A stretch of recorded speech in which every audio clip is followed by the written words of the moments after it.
Movement is a converging move है, दुईटा अगाडि प्यारेलली बढ्ने अनि पछि एक ठाउँमा भेट्ने फेरि टु सेपरेट अगाडि बढ्यो फोर्सहरू त पछि कन्भर्जन मुभ गरेर अनि हान्ने अनि अब्जेक्टिभमा that movement is called pincer movement. Excuse me sir, यसको ठिक छ सुनिरहेछ? स्यालो फर्मेसनको एकचोटि भनिदिनुहोस् न सर। के रे स्यालो फर्मेसनको सर?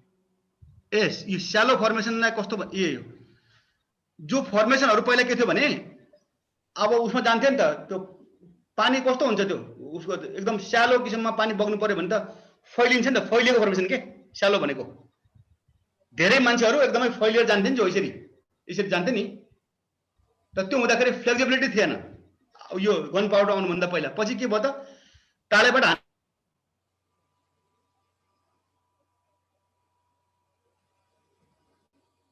यसरी फैलिएर जो जान्थ्यो, त्यो फैलिएर जाने फर्मेसनलाई त्यसले स्यालो फर्मेसन भन्छ। त्यो स्यालो फर्मेसन भनेपछि सबैजना चाहिँ एकै वेभमा जानु पर्यो। त्यो भएपछि त के हुने बित्तिकै कि सबै यसरी घुम्नु पनि गाह्रो हुन्थ्यो, हात्ती घुमाए जस्तो, गैँडा घुमाए जस्तो। तर त्यो फर्मेसन जो उसको पहिलाको यो थियो, यो अर्थात् के थियो कस्तो भने जो पहिलाको जो अरू थिए उसको यदि तपाईँलाई याद गर्नुहुन्छ भने एथेन्स र स्पार्टाको वार हेर्नुहोस् होइन, विशेष गरी त्यसले 3टा 4टा 5टा लाइन बनाए पनि तर त्यो लाइन चाहिँ सँगै बढ्थ्यो जम्मै होइन, राइट। अब यसले गर्दाखेरि यसले के गर्यो भने एउटा फ्लेक्सिबल जो हतियारहरू लिएर आएर यो ठाउँमा चाहिँ यो पछि चाहिँ टाढाबाट हान्ने हतियारहरू ल्याएर त्यो फर्मेसन फ्लेग थिएन, यसले चाहिँ त्यसलाई चेन्ज गर्यो, जो वेभ फर्मेसनलाई चेन्ज गरेर यसरी जो अगाडि चाहिँ एउटै उसमा जाने फर्मेसनमा, त्यो फर्मेसनमा चाहिँ गन पाउडरले लिएर आयो। अब फ्लेक्सिबिलिटी लिएर आयो भनौँ न, किनभने टाढाबाट हान्ने हतियार पनि जब आफूसँग छ भने ठाउँमा ब्रेक हुनु पर्यो कहीँनिर भने टाढाबाट हान्नु पाइयो भने जो उसको सक एन्ड फायर यो त बुझ्यो होइन त माथिको त, यो माथि बुझिया छैन?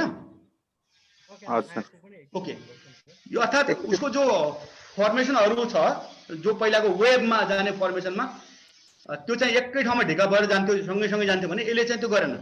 यसले गर्दाखेरि यसरी फिजिएर यो सेलो अनि फिजिएर जान थाल्यो। फिजिएर गएपछि के भयो त एक ठाउँमा ढिक्को भएन, ढिक्को नभएपछि के भयो फिजिया छ, कोही काहीँ छ। त्यसले गर्दा के भयो त केही ठुलो आयो कहीँबाट चाहिँ बम्बार्डमेन्टै भयो या केही भयो भने पनि सबैलाई एउटै मार परेन नि र मुभ गर्न सजिलो भयो, ढिक्को भएन। यो भनेको फिजिएर चाहिँ जाने मुभमेन्ट क्या अगाडि, राइट। ढिक्को मुभमेन्ट होइन कि के अरे फिजिएर जानेलाई त्यो यसरी यो फिज्ने बित्तिकै के भयो त यो छुट्टियो होइन, कभर गरेर एक्सटेन्डेड फर्मेसन हो सर यसको? एक्सटेन्डेड फर्मेसन त्यसलाई भन्दाखेरि पनि टाइट भएन। ल पहिला जो टाइट फर्मेसन हिँड्थे आर्मीहरू एक ढिक्का भएर गएनन् कि अगाडि त बढ्यो त्यो एरियामा, तर के भने फिजिएर बढ्यो कि, राइट। यसै छुट्टिएर बढेपछि त यो अलग जान पाइयो, परेको बेलामा यो पनि छुट्टिनु अलग मुभ गर्न पाइयो, यो अलग मुभ गर्न पाइयो, यो पाइयो, फ्लेक्सिबल भयो नि तिनीहरू।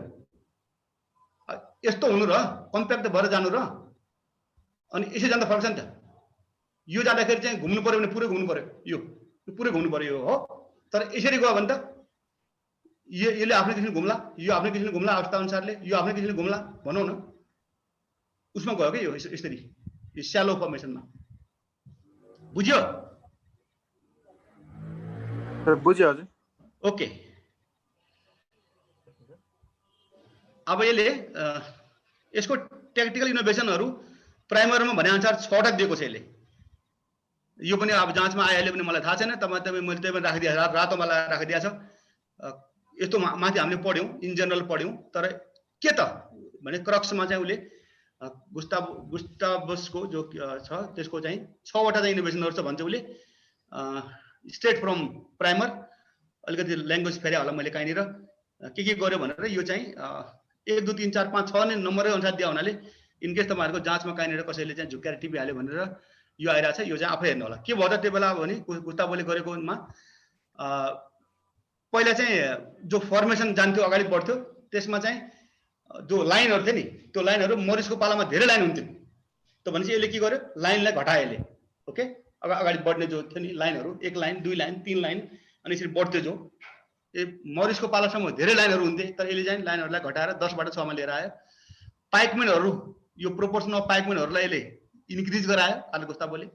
यो पाइप साइजहरूलाई छोटो गरायो, पहिला चाहिँ लामो हुन्थ्यो, कति 18 कति फिट भन्ने हुन्थ्यो, यसले चाहिँ त्यहाँबाट चाहिँ घटाएर ल्याएर मैले छेकिया छ यहाँबाट कति हो 10 मा लिएर आएको अरे। अनि मस्केटको पनि साइज जो छ त्यो पहिला हेभी हुन्थ्यो, त्यसलाई घटाएर पनि यसले चाहिँ साइज सानो बनायो यसले। आर्टिलरीलाई पनि यसले स्ट्यान्डर्डाइज गर्यो हैन, यसले चाहिँ यो 24 पाउन्डर 12 पाउन्डर 3 पाउन्डर भन्ने चाहिँ र त्यसलाई चाहिँ लाइटर बनायो झन् आर्टिलरीलाई। ल यो क्याभलरीले जो पहिला एउटा क्याभलरीले चाहिँ यो रहेछ एउटा यो टर्मिनोलोजी क्याराकोल भन्दो रहेछ यसलाई, क्याराकोल मुभमेन्ट भन्दो रहेछ। यो भनेको एउटा टर्निङ मनोभर रहेछ। यो क्याभलरीले जो पहिला घोडाहरू सबै ठाउँमा गए अनि फेरि एक ठाउँमा फेरि यसरी मुभ गर्ने, फेरि अनि फर्किने घोडाहरू, त्यो मुभमेन्टलाई यसले चाहिँ यो पछि चाहिँ त्यसलाई क्याराकोल मुभमेन्ट भन्छ भनेको क्याभलरीको चाहिँ टर्निङ मुभमेन्ट, यसलाई क्याराकोल मुभमेन्ट भन्छ। यसलाई चाहिँ यसले बन्द गरायो यसले क्याराकोल मुभमेन्ट चाहिँ। पछि यो गन पाउडरको युज भएपछि सायद मैले भने नि अब यो उसमा गएको छ, यो स्यालो फर्मेसनमा गएको छ, सबैजना आफू प्रिजिबली गएको छन् भने सायद एकै ठाउँमा चाहिँ क्याभलरीले पनि जो पहिला सँगै मुभ गर्नु पर्थ्यो, क्याभलरीको मुभमेन्टहरू सँगसँगै गर्नु साइमेट्रिक मुभमेन्ट हुन्थ्यो, त्यो मुभमेन्ट पनि यसले चाहिँ त्यो पछि त्यो क्याराकोल मुभमेन्ट जो यो चाहिँ यसले हटायो, यसले एबेन्डन गर्यो त्यसले। यो टर्निङ मुभमेन्ट टर्निङ मनोभर हो, यो क्याभलरीको टर्निङ मनोभरलाई क्याराकोल भन्छ। ओके, अब उसले फेरि यो पनि ल्यायो गुस्तावोले, त्यो सँगसँगै एडमिन रिफर्म पनि लिएर आयो उसले। के ल्यायो त भने ड्राफ्ट यो हुन्थ्यो पहिला आर्मीमा, यो के यो मोडर्न युरोपहरूमा चाहिँ ऊ बढायो यसले, एकैपल्ट चाहिँ त्यो इनरोल रिक्रुटमेन्ट बढायो हैन। जो पहिला मसनरीहरू हुन्थे हैन, किनेर भाडाका टट्टुहरू हुन्थ्यो, त्यो होइन, उसले पछि चाहिँ एकदमै मान्छेहरूलाई नै धेरै भर्ना गर्न थाल्यो रेगुलर आर्मीको रूपमा। पर्मानेन्ट मिलिट्रीहरू अर्गनाइजेसन बनायो, यो फरेन मसनरीहरूको सङ्ख्याहरू कम गर्यो यसले। यो क्वालिटी र लोयल्टी डेभलप गर्यो, मतलब उसको यो ह्याड्स अन इन्फोर्सिङ पेनल्टिज भनेर अलिकति ऊ पनि बन्यो, हाम्रो सैनिकहरू पनि जस्तो पनि उसले पनि बनायो त्यो बेलामा, कुनै त्यो बेला पहिला थिएन होला। अब यो आर्मी एकदमै उसको पालामा चाहिँ एकदम बढ्यो, यति थियो यहाँ पुर्यायो यसले हैन, यति भयो। यसले चाहिँ एउटा नेसन बिल्डिङ रिफर्म नै ल्यायो, मतलब आफ्नो उसमा नेदरल्यान्डमा अहिले हल्यान्डमा हैन त्यो बेलामा। र गभर्नमेन्टले जो ओनरसिप भन्ने जो थियो, जो पहिला थियो, त्यो चाहिँ अब ट्याक्सहरू बढ्यो होला, यहाँ बढ्यो होला, लेभीहरू उठायो होला, त्यसले गर्दाखेरि एउटा अर्थ मन्त्रालय भन्ने खालको जो खडा गर्यो, स्टेट रिसोर्सहरूमा चाहिँ गभर्नमेन्टले चाहिँ ऊ गर्यो, के अरे हात हाल्यो, त्यसलाई कन्ट्रोल गर्यो।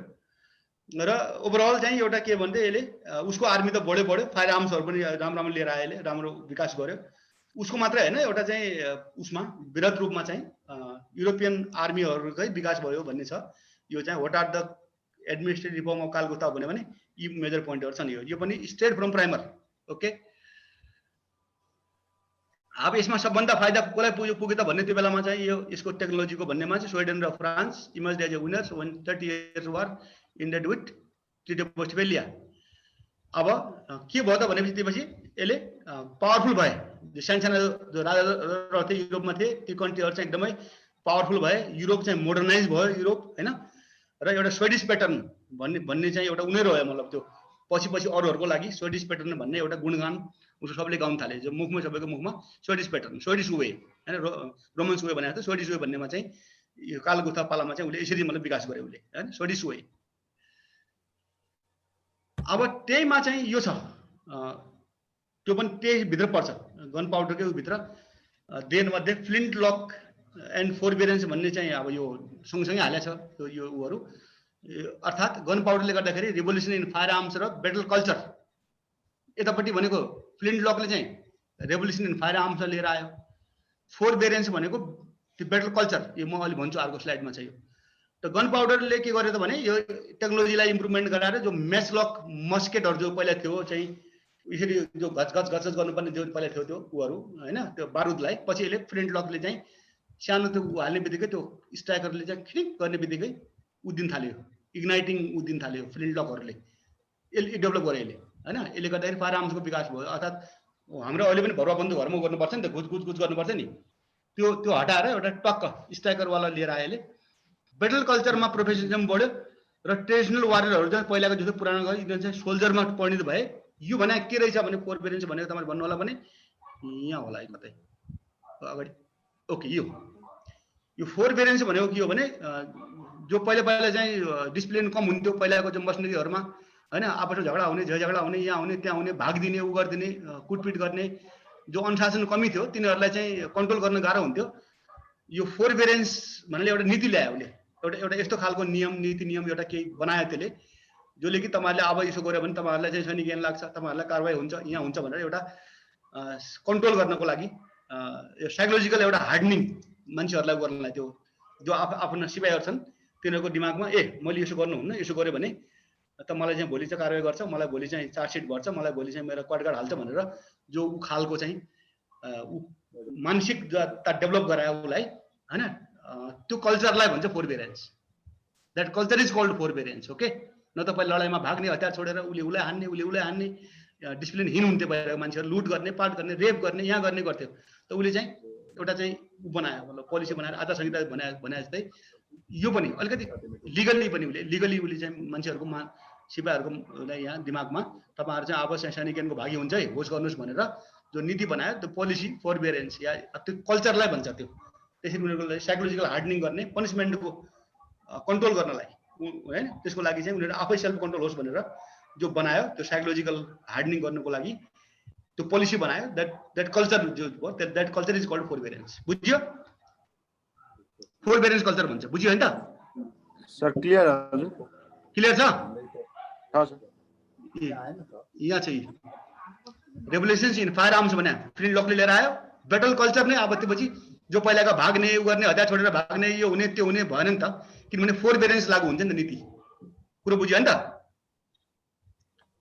ओके, अब वारहरू चाहिँ प्रोफेसनलाइजेसन भए गन पाउडरले गर्दा भन्ने छ। अब यो के भयो त भन्दाखेरि यो अब त्यो बेला 17वीं सेन्चुरी कन्टिन्युस प्रोसेस हो हैन, गइरहेको छ। 18वीं सेन्चुरीहरुमा वारहरू प्रोफेसनलाइजेसन भयो पढी हैन, पक्कै पनि हरेक कुरोको विकास भएपछि यो प्रोफेसनल हुन नै भइहाल्यो। तर जो पहिला चाहिँ मान्छेहरू चाहिँ उ गर्थे, वार पनि के भयो त अब लिमिटेड भयो। अब पहिला के हुन्थ्यो भने धेरै वारहरू हुन्थे, अब मान्छेको उ जो हतियार पनि बढी छ, उ पनि बढी छ, क्यापेसिटी पनि बढ्यो भन्ने बित्तिकै मान्छेलाई चाहिँ एउटा चाहिँ डेटरेन्स जस्तो हुन्छ। जो पहिला चाहिँ छिट्टै गएर गोदी हालौँ भन्ने हाल्यो त्यो भएन, र धेरै बेरसम्म पनि अब लडिरहनु पर्थ्यो, लङ ड्युरेसनलाई वार लडिन्थ्यो, त्यो पनि भएन। अब यो चाहिँ किनभने हतियार पनि राम्रा, सबै चिज राम्रा, त्यही भएर छोटो पिरियडमा वारको ड्युरेसन पनि घट्न थाल्यो।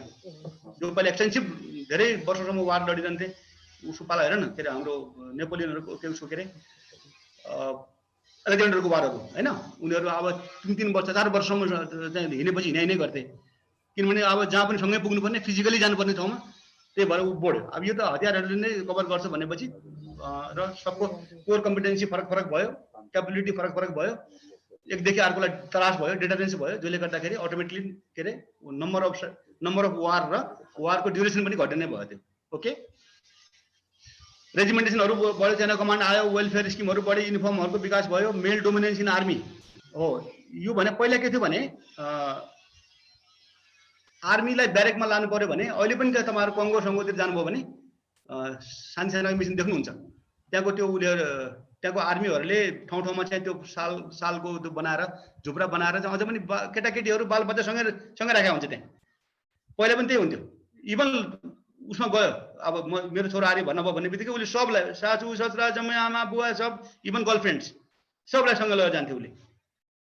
त्यो हटायो पछि अब हैन, पछि चाहिँ खालि प्योरली खालि के त सोल्जर मात्रै बस्ने त्यो ब्यारेकहरूमा, अरू नबस्ने भन्ने खालको डेभलप गरायो। इन्फेन्ट्री र साइजको यो वारफेयर पनि एकदम बढ्यो।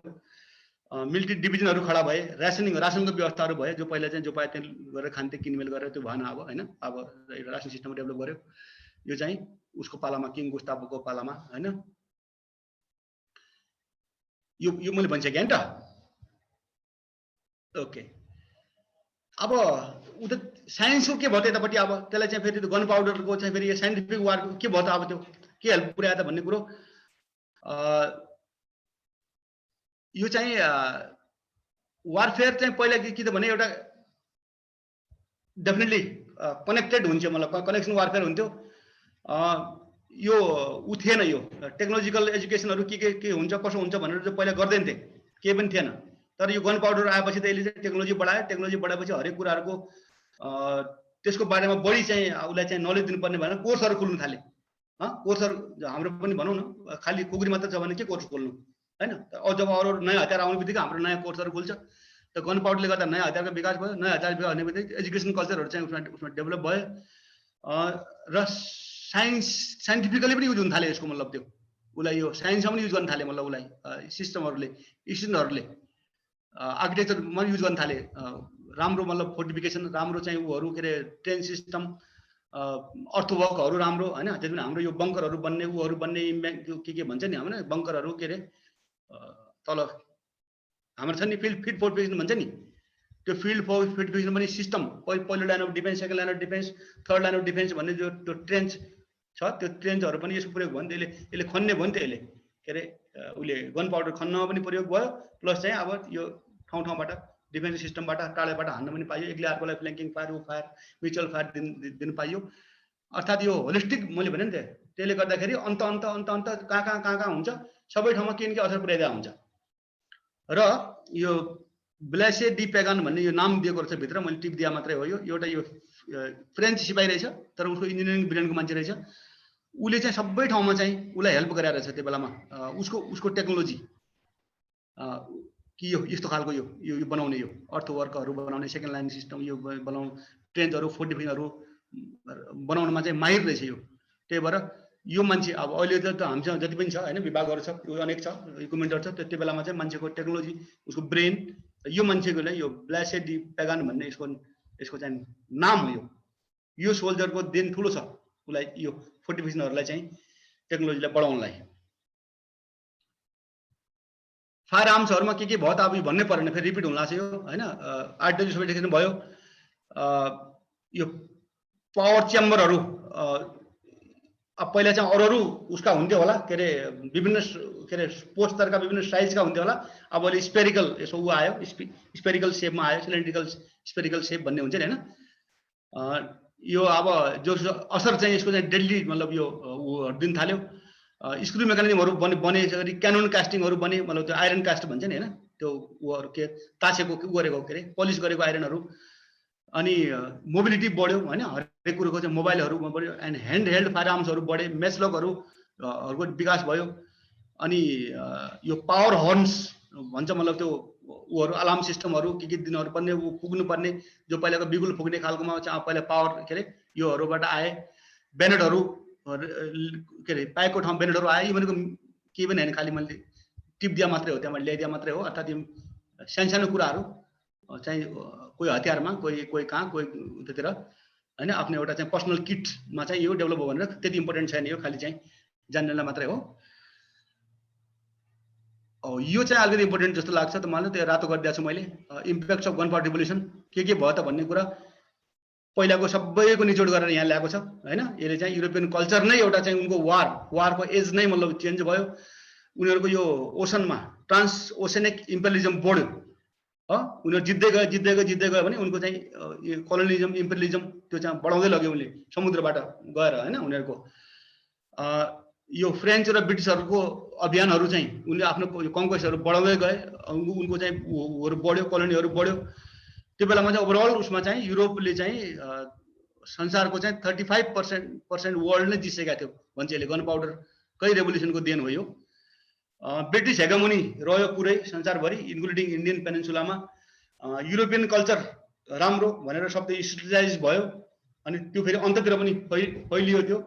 र यसले चाहिँ ओभरअल गन पाउडरले यो कुराहरूमा चाहिँ इम्प्याक्ट पार्यो भन्ने छ। यो चाहिँ अलिक इम्पोर्टेन्ट छ यो तपाईँहरूको यसो हेर्दाखेरि यसलाई पनि अलिकति टिक्लाउनु होला तपाईँहरूको जाँचको पोइन्ट अफ भ्यूले। अब म त्यसै बोल्नु पर्यो के भन्नु भएको छ अब के भयो त यसले हैन। अब भने ओभरअल फेरि कुराहरू आउँदैछ हैन। यो मेजर इनोभेसन्सहरू भए जो सेन्चुरीमा गन पाउडर एज जो भयो यसले एउटा एक खालको एउटा उनै हो यो एउटा मिनी रिभोल्युसनै ल्याए। अघि भनेको छ नि त एउटामा ठुलो रिभोल्युसन चाहिँ को लागि सानो रिभोल्युसन मिलेर बन्छ भने जस्तो गन पाउडरले पनि एउटा रिभोल्युसनै ल्याएको हो त्यो हैन। यसले चाहिँ वारफेयरको सी र ल्यान्डको वारफेयरको नेचर उनी चेन्ज गर्यो क्यारेक्टर नै चेन्ज गरे हुनाले यसको ठुलो देन छ भन्ने छ। के छ शंका यहाँसम्म छ छैन हजुर क्लियर छ यहाँसम्म छ सर। Okay good. अब त्यसले फेरि ल्यान्ड वारफेयरमा के असर गर्यो भन्ने छ फेरि हो। यो पनि छुट्टै बुलेटहरूमै छ राइट स्ट्रेट फ्रम तपाईँको प्राइमर फेरि अघि भनेको कुराहरूलाई फेरि निचोडमा ल्याएको छ कि यसले लास्टमा फेरि अघि भनेको थिएँ मैले यो लङ बो र पाइकम्यानहरूले यसले चाहिँ गर्दाखेरि हर्सम्यानहरूको डोमिनेन्स जो थियो पहिला त्यो हट्यो त्यो अब नो मोर हर्सम्यान टाढाबाट हान्न थाले यिनीहरूले होइन यो लङ बोहरूले आर्टिलरी रिभोल्टले गर्दाखेरि चाहिँ उनको जो दुर्गहरू थियो सिटी वालहरू थियो त्यो वालहरूलाई चाहिँ क्रम्बल गरेर त्यहाँ अब कुनै पनि चाहिँ बलियो फोर्ट्रेस भन्ने पनि भएन इन्जिनियरिङ प्रोग्रेस भयो यो battle field gained offensive posture भएकै पनि यो फिल्ड वारफेयरमा चाहिँ रिभोल्युसन ल्यायो यसले होइन उसले यसले चाहिँ सिज वारफेयरको कुनै उनी रहेन अब होइन जो पहिला पहिला चाहिँ लामो समयसम्म चाहिँ त्यो पुरा किल्ला घेरेर ऊ बस्या हुन्थ्यो अब त के क्यानन टाढाबाट हान्छ किन चाहिँ यो सिज वारफेयरलाई उ गर्नु पर्यो पहिला हुन्थ्यो यो चाहिँ यसलाई चाहिँ उनी गर्यो ध्वस्तै पार्यो यसले इन्फेन्ट्रीहरू चाहिँ अलिकति राम्रा लाइटर होइन उनको वेपनरीहरू बढ्यो मिलिट्री प्रोफेसन पनि कल्चरहरू भ्याल्युहरू यिनीहरू सिस्टमहरू यो सब डेभलपमेन्ट भयो यो चाहिँ ल्यान्ड वारफेयरमा चाहिँ प्रगति केले गर्दा गन पाउडरले गर्दा ल्याएको प्रगति ओके नेभल वारफेयरमा के ल्यायो गन पाउडरले भनेर रोइङको ठाउँमा सेलिङहरू भनेर क्यानन एकदम अफेन्सिभ उसमा युजहरू हुन थाले गन पोर्ट्सहरू भनेको त्यो सानो सानो गन फायर गर्ने जो छ त्यो होलहरू छ नि त्यो पानीजहाजमा उसमा चाहिँ उसमा नाउँमा के भन्छौँ पानी जहाजै भनौँ पानी जहाजमा चाहिँ सेलिङ सिपमा चाहिँ त्यो तलबाट हान्थ्यो नि त्यो हलमा चाहिँ सानो सानो चाहिँ पाल बनाएर त्यहाँ पालबाट चाहिँ हान्न थाले कि क्याननहरू त्यो हान्न थाले जो पहिलाको जो ट्रेडिसनल ट्याक्टिक्स थियो पहिला के हुन्थ्यो भने आफ्नो चाहिँ त्यो उसलाई सेलिङ त्यो सिपै भनौँ त्यो बेलामा सिप नै भन्थे त्यो सिपलाई लगेर चाहिँ अर्काको सिपसँग नजिक जोतेर ठक्कर दिएर अनि इम्बाक गरेर अर्काको गएर अनि काट्नु पर्थ्यो तिनीहरूलाई अनि चाहिँ जो होस् गुटुम गुथा गर्नु पर्थ्यो त्यो रहेन अब टाढैबाट चाहिँ सेलिङ गर्दै हान्दै क्यानन हान्दै जाने सेल सर्ट एन्ड सेल डेभलप्सन आएपछि सिप नजिक ल्याएर जोडेर फेरि चाहिँ पुल बनाएर त्यो काठको पुल बनाएर फेरि अर्काको सिपमा चाहिँ जम्प गरेर तिनीहरूलाई चाहिँ काटमार गर्ने त्यो चाहिँ हट्यो भन्नु खोज्यो क्लियर छ sword and sail revolution clear छ ल यो पनि फेरि आइरहेछ त्यो के यो चाहिँ gun powder revolution transformed whole society रे मान्छे धनी भयो यसले गर्दाखेरि डेफिनेटली होइन अब यसले अनेक विकासहरू गर्यो हतियार बिक्री भयो होला यहाँ बिक्री भयो होला त्यो फोर्टिफिकेसनको लागि इन्जिनियरिङ सामान बिक्री भयो होला पहिलाका मसिनरीहरू चाहिँ डिक्लाइन भए अब मिलिट्री डिसिप्लिन बढ्यो यो डेपोटिजम यो भन्नाले यो अलिक यो चाहिँ बढायो यसले किनभने अब मान्छेसँग डेफिनेटली पाउ बढ्ने बित्तिकै हतियार बढ्ने बित्तिकै अलिकति मान्छेमा ऊ बढाउँछ के खोज्छ त भने जस्तो जो फिलिङ जो छ आफूलाई भने मान्छेलाई एउटा बलियो के अरे फिलिङ गराउने खालको त्यसलाई चाहिँ डेस्पोटिजम भन्दो रहेछ एब्सोल्युटली पावर चाहिँ एब्सोल्युटली पावर बनाएको नेपोलियनको डेस्पोटिजम हाई थियो हिटलरको डेस्पोटिजम हाई थियो यो भनेको एब्सोल्युटली पावर मसँग छ भन्ने फिलिङहरू चाहिँ यो चाहिँ बढ्यो भन्छ यसले ओके सेन्ट्रल स्टेटहरू बने मोड स्टेट बने र एउटा चाहिँ प्रोटोटाइप नै भयो अब यो के अरे मोडर्न ब्युरोक्रेसीको मतलब त्यो युरोपियन स्टेटहरू भन्ने छ अहिलेको जम्मै यो सबै देनहरू गन पाउडर समेट्दै ल्याएर फेरि 10 पल्ट रिपिट गरेको छ त्यो उसले प्राइमरले त्यही भएर मैले चाहिँ कुनै पनि चिज छोड्दिएन मैले तपाईँहरू फेरि प्राइमरमा बेस भएन भने तपाईँ चिन्ता पर्ला भनेर के छुटायो कि जसले भनेर मैले छुटाएको छैन स्ट्रेट आइरहेको छ यो है ल अब यो पक्कै पनि अब सोभरेन स्टेटहरू बन्न थाले जो पहिलाका चाहिँ उहरू थिए होइन पहिला चाहिँ भेसल स्टेटहरू भन्थे अनेक भन्थे अब चाहिँ अब इन्डिपेन्डेन्ट उहरू बन्न थाले होइन उहरू र art of war breast into immobility हो अब के भयो यसले गर्दाखेरि war made the state and state made the war भन्ने चाहिँ एक खालको एउटा कन्सेप्ट चाहिँ उसमा आयो के अरे युरोपमा पुरै भयो मोबाइलहरू भयो वारफेयर भयो यहाँ भयो त्यहाँ भयो मान्छे जहाँ भयो चाँडो पुग्न थाल्यो अनेक पुग्न थाल्यो सल्ट एन्ड सेट यहाँ उहाँ होइन गन पाउडरले गर्दाखेरि क्याननहरू बने यहाँ बने आर्टिलरीको विकास भयो त्यसले गर्दा चाँडै चाहिँ गऱ्यो भयो क्या त्यो के अरे कुनै स्टेटले चाहिँ आफूलाई बलियो बनाउने या आफ्नो चाहिँ पावर गेन गर्ने आफ्नो टेरिटोरी गेन गर्ने बढ्या हुनाले वारले गर्दाखेरि स्टेट बने र अब स्टेटहरू बढ्ने बित्तिकै फेरि वार बढ्यो भन्ने छ war made the state made the war त्यो भन्ने खालको एउटा भनाइ चाहिँ डेभलप भयो युरोपमा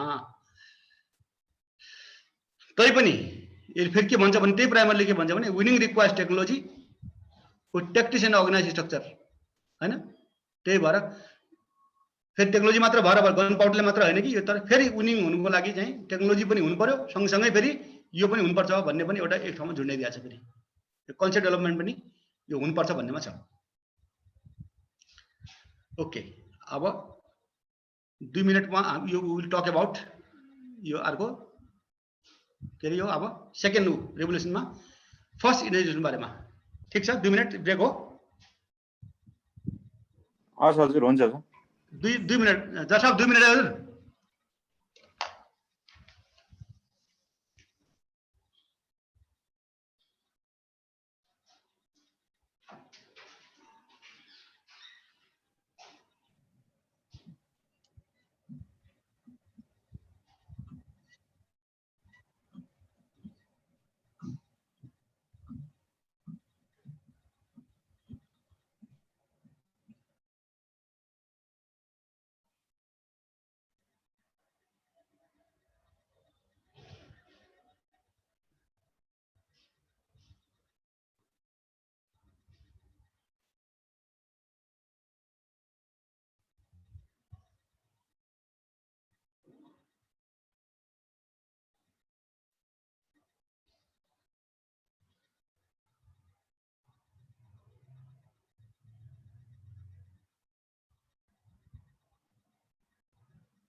okay gentlemen, I am back.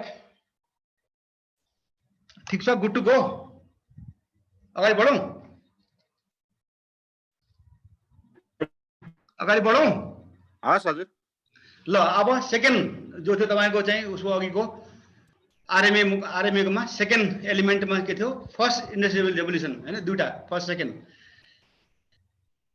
अब यो राइज अफ इन्डस्ट्रियल एज भन्नाले के बुझिन्छ भनेर यो पनि स्ट्रेट फ्रम प्राइमर, मैले कहीँबाट मेरो आफ्नो हालेन मैले। अब यो गन पाउडर एजको इन्ड हैन, end of the gun powder age and start of the industrial age, यो कतिबाट भयो त भन्ने खालको अझैसम्म एक्ज्याक्टली भन्न सकिँदैन। 1955 बाट भनौँ उदाहरणलाई चाहिँ 1655 बाट भयो कि 1643 बाट भयो कि, यो भन्ने अझ पनि कुनै एउटा यति मितिबाट भयो भन्ने चाहिँ कुनै फाइन लाइन छैन भन्छ यसले। तैपनि 17th सेन्चुरीमा चाहिँ एकदमै यो उहरू यो यसको इन्डस्ट्रियल एजको चाहिँ एकदम भयो, मतलब मेसिनहरूको विकास भयो। 18th सेन्चुरीमा खासै ल्याएन, किनभने धेरै लडाइँहरू भयो त्यो बेलामा, के अरे नेपोलियनिक वारहरू भयो, त्यसले गर्दाखेरि त्यो विकासहरू रोकिया हो। 19th सेन्चुरीमा फेरि एकदमै अगाडि बढ्यो हैन, फर्स्ट वर्ल्ड वार चाहिँ सुरु भइसकेको थियो, त्यसले गर्दाखेरि मेसिनहरूलाई पुरा चाहिँ एकदम के अरे जसको पावर जो शक्ति उसको भक्ति भन्ने आयो, मेसिनले मात्र भएन भने त्यो एलायन्सहरू बन्न थाले हैन। त्यो जो पावरफुल जो छ त्यो ब्लक पावरफुल छ, पावरले चाहिँ मेसिनलाई रिप्लेस गर्यो। युनिभर्सल कन्स्क्रिप्सन, अब यो चाहिँ एकदमै हरेक देशमा चाहिँ फेरि बढायो सङ्ख्या भयो, किन वार हुन थाल्यो, वर्ल्ड वारहरू अब सुरु बिगिन भयो भने चाहिँ एकदमै बढ्यो, मतलब त्यो के अरे भर्ना उहरू बढ्यो। नेपोलियनिक वार्सहरूले चाहिँ एकदमै यसलाई पहिलेदेखि नै त्यो गरी यिनीहरू बढ्ने त यीहरू भए त्यो बेलामा हैन। इन्डस्ट्रियल एजमा मिलिट्रीको एकदम एक्सपेन्सन भयो ड्रास्टिक। मैले भने लिमिटेड वार फेरि अब फेरि अनलिमिटेडमा गयो अब त्यो, किनभने अब यो उतातिर पनि गन पाउडर पनि ल्यायो रेभोल्युसन, उता नेभल पनि राम्रो भयो, इन्फेन्ट्री पनि राम्रो भयो, यतापट्टि इन्डस्ट्रियल अरू पनि रेलहरू बने, यहाँ बने, गाडी आयो, इन्जिन बन्न थाल्यो, तल आउँछ यहाँ। यसले गर्दाखेरि उसले हेल्प गरेर कसले कहाँनिर हेल्प गर्यो कुन कन्ट्रीमा हैन। जो लिमिटेड वार थियो जो भयो त्यसलाई फेरि अब अनलिमिटेड गयो, फेरि अब अनलिमिटेड वर्ल्ड वार भन्नु खोज्यो। नेसनलिजमको भावना एकदम बढायो फेरि, अब यसले फेरि बढायो युरोपमा यो इन्डस्ट्रियल एजले। मास मोबिलाइजेसनहरू हुन थाल्यो, मतलब मान्छेहरूको जहाँ गयो पनि अब पहिला खालि आर्मीमा जान्थ्यो भने अब चाहिँ त व्यापारी पनि जाने, सब जाने, किनभने अब रेल पनि जाने, ऊ पनि गाडी पनि जाने भनेपछि त तिम्रो मिस्त्री पनि चाहियो, सबै चाहियो हैन। पुरै मतलब देशै लड्न थाल्यो अब पुरै सबै, आर्मी पनि केटाकेटी पनि। र पहिलो इन्डस्ट्रियल रेभोल्युसनको एक्जाम्पल युज भएको चाहिँ टेक्नोलोजी युज भएको, यसले फाइदा पुर्याएको चाहिँ फेरि क्रिमिनल वारै भन्छ, यसलाई बेस मानेको छ प्राइमरीले। अघि यो शब्द आइरहेको छ क्रिमिनल वार। स्टिम इन्जिन आयो त्यो बेलामा, पावर्ड भेसलहरू आए हैन, टेलिग्राफहरूको विकास भयो, कम्युनिकेसन राम्रो भयो, इन्डस्ट्रियल रेभोल्युसनै ल्यायो यसले। तर चाहिँ यो भनेको एउटा चाहिँ कम्प्लेक्स प्रोसेस हो, यो चाहिँ एउटा लङ टाइम कन्ज्युमिङ प्रोसेस हो भन्छ यसले। ल यो चाहिँ राइज अफ इन्डस्ट्रियल एजमा के भयो त भन्ने कुराको चाहिँ ऊ आयो, के अरे बुलेट टाइपमा टिडबिट्स। यिनीहरू पनि सबै तपाईँहरूको उसमा भएको कुराहरू हो प्राइमरमा, मैले एक पनि तपाईँ छैन बाहिरबाट। अब त्यसले के ल्यायो त इन्डस्ट्रियल एजमा चाहिँ यो राइफल र रेल रोडले कसलाई फाइदा गर्यो बढी त्यो बेलामा? यो राइफलहरू आए, रेल रोडहरू बने, यसले गर्दा सबभन्दा बढी फाइदा लिने चाहिँ यिनीहरू हुन्, रसिया र जर्मनी लिएको फाइदा हो त्यो बेलामा। के भयो, ऱ्यापिड मोडर्नाइजेसन भयो, अर्गनाइजेसन रिफर्महरू भए, क्वालिटी भर्सेस क्वान्टिटीमा गए, मतलब उनीहरू होइन एउटा चाहिँ स्टाफिङ सिस्टम भयो जो हाम्रो चाहिँ G1 G2 G3 भन्ने जो अहिले छ त्यो चाहिँ त्यहीँबाट सुरु भएको त्यो बेलामा होइन, यो पर्सियन आर्मीहरूबाट। वार गेमिङहरू विकास भयो, यो निडल गन भन्ने यो स्ट्राइकर इन राइफल, यो सानो एउटा चाहिँ ऊहरू हाम्रो स्ट्राइकर पिन भने जस्तो चाहिँ त्यसको विकास भयो त्यो गनहरूमा। ब्रिज लोडिङ राइफलहरू आए, रेल रोडहरू बने होइन, यो मिसन टाइप अर्डरहरू त्यो बेला यो जखय तबेमिस भन्ने हाम्रो मिसन फर्मेट के अरे अर्डर फर्मेट त्यही बेला विकास भएको हो। इन्भेलपमेन्ट ट्याक्टिक्सहरू आयो, आर्टिलरीहरू सुपरियर भए र यसले गर्दाखेरि के भयो त अब फेरि अघि जो उठ्यो यो आर्मामेन्ट अर्गनाइजेसन र डक्ट्रिनमा यो सबैवटा कन्ट्रीहरूले लिए अब यसको फाइदा। युरोपियन कन्ट्रीमा यो नेसनल डेभलपमेन्ट सबै ठाउँमा सँगै आयो, जसले गर्दाखेरि जो पहिलाका चाहिँ अलिकति जो एसिमेट्री के अरे ऊ आएको मतलब वारफेयरमा त्यो फेरि सिमेट्रीमा आयो भने चाहिँ अब फेरि ऊ पावरफुल कन्ट्रीहरू धेरै भए। अब पहिला एउटा दुईटा मात्र हुन्थे, अब चाहिँ सबैले चाहिँ यसको फाइदा लिएर पावरफुल कन्ट्रीहरू बढे, बनेको क्यापेबिलिटी बढ्यो, क्यापेसिटी बढ्यो भने सबै चाहिँ उही उसमा उसो भयो कि एउटै लेभलका। ओके, त्यसलाई सिमेट्री भन्छ त्यसलाई। उनको हतियार पनि एक किसिमको, अर्गनाइजेसन पनि एक किसिमको, डक्ट्रिन एक किसिमको भयो युरोपियनहरूको, त्यसलाई सिमेट्री भन्छ। स्टिम इन्जिन, स्टिम र स्टिलहरू आयो त्यो बेलामा। अब त्यसले के ल्यायो त भन्दाखेरि ब्याटल फ्लिट रिभोल्युसन ल्यायो भने पानजहाजमा भएको रिभोल्युसन ल्यायो। सीको वारफेयरलाई यसले चाहिँ राम्रो गरे। के गरे यसले पहिला जो सेलिङबाट हुन्थ्यो, जो विन्डबाट चल्नेलाई चाहिँ स्टिम इन्जिनमा चल्न थाले पानजहाज। Iron and steel replacement by wooden hulls, पहिला चाहिँ काठका बनाउँथे तल के अरे पानजहाज, अब यसले यसका बन्न थाले। ब्रिज लोडिङ आर्टिलरी जो पहिला मजल लोड के अरे यिनीहरू ब्रिज लोड हुन्थ्यो पहिला मजल लोडमा आयो। माइनहरू टर्पेडोहरू बने यो इन्डस्ट्रियल एजमा। भेसलहरू चाहिँ नयाँ नयाँ आयो, ब्याटलसिप, क्रुजर, डिस्ट्रोयर, टर्पेडो भन्ने सबमेरिन यिनीहरू चाहिँ यिनीहरू आए। वारसिपमा चाहिँ आर्मर्ड हल भन्नाले तलबाट नै त्यो ऊहरू के अरे एन्टी ट्याङ्क उसले हान्न नसकोस् भनेर त्यहीँबाट पनि गन हान्न मिल्ने, हलबाट पनि चाहिँ गनहरू फायर गर्न मिल्ने खालका आर्मर्ड हलहरू बनाएको चाहिँ वारसिपहरू बन्न थाले। स्टिम पावर्ड वारसिपहरू चल्न थाले भाप इन्जिनले। फ्लोटिङ माइनहरू बने, टर्पेडोहरू बने, सबमेरिनहरू निस्के। यी चाहिँ त्यो बेलाका ऊ हुन्, मतलब के अरे के आयो त बजारमा भनेर है, मिर्ची मसला खेर्ची मिर्ची हुने पसलमा सामान। अब यो ब्याटल फ्लिट डोगमा भनेको चाहिँ नाम हो, यो डोगमा यो चाहिँ ब्रिटिस ब्याटल फ्लिट हो यो होइन। त्यो बेलामा यो ड्रेड नट यो चाहिँ ब्याटलसिपको नाम हो होइन। र यो यसले चाहिँ ठुलो तहल्का मचाएको थियो मतलब यो। र फिसर भन्ने चाहिँ यो मान्छे चाहिँ सर जन फिसर, उहाँले चाहिँ यति अचानक यस्तो विकास गर्यो कि त्यो ब्रिटिस ब्याटल फ्लिटको होइन। यसलाई चाहिँ ब्याटल फ्लिट डोगमा भन्छ यो टर्मिनोलोजीलाई, राइट। या यो ड्रेड नट रेभोल्युसन भन्छ यसलाई। ब्याटल फ्लिट डगमा उसमा आयो भने इनकेस सर्ट नोटमा आयो भने वाट इज ब्याटल फ्लिट डगमा या ड्रेड नट रेभोल्युसनमा आयो भने त्यो भने के त भनेपछि सर जन फिसर भन्नेले चाहिँ यति विकास गर्यो कि त्यो नेभलको विकास गरेर अचानक आनका तान पारे हुनाले रेभोल्युसन ल्यायो भने त्यसलाई चाहिँ फिसर रेभोल्युसन भन्छ त्यसलाई। क्लियर भयो? क्लियर छ सर?